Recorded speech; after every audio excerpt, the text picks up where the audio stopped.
এটা কোনো ঋণ খেলাপির কাছে দেওয়া যেতে পারে না। আমরা চাই আমাদের আমানতের নিরাপত্তা।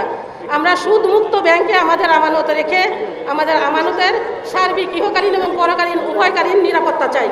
আমরা চাই যেমন মায়ের কোলে তার শিশু নিরাপদ থাকে, ইসলামী ব্যাংকও তার প্রতিষ্ঠাকালীন সময় থেকেই যাদের হাতে ছিল তাদের হাতে নিরাপদ থাকবে, এটাই আমরা আশা করি।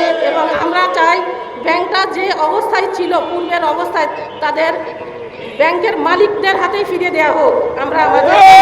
আমরা আমাদের আমানতের সুরক্ষা চাই এবং সুদমুক্ত ব্যাংকে আমরা আমাদের আমানত রেখে আমরা আমাদের উভয়কালীন নিরাপত্তা চাই। ইসলামী ব্যাংক হচ্ছে সাধারণ জনগণের ব্যাংক, এটা কোনো ঋণ খেলাপির কাছে দেওয়া যেতে পারে না।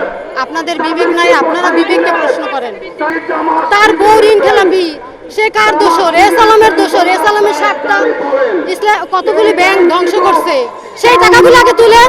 সমস্ত ব্যাংক থেকে টাকা চুরি করা এবং ব্যাংকগুলোকে খালি করার জন্য যেই সমস্ত মানুষগুলা জোর চেষ্টা চালাচ্ছে আমরা দেখতে পাচ্ছি, এখনো পর্যন্ত তাদেরকে ব্যাংকের দায়িত্বে বহাল রাখা হয়েছে।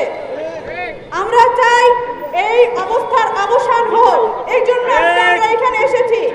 এবং আমরা চাই আমাদের আমানত এবং বাংলাদেশের প্রতিটা মুসলিম প্রাণ মানুষের আমানত এইভাবে করে ইসলামী ব্যাংকের মাধ্যমে যাতে রক্ষা হয়। আর ইসলামী ব্যাংকের মাধ্যমে যদি বাংলাদেশের লেনদেন এবং অর্থনীতি সচল রাখা হয় তাহলে বাংলাদেশের অনেক অনেক উন্নতি সম্ভব, এটা আমি বিশ্বাস করি।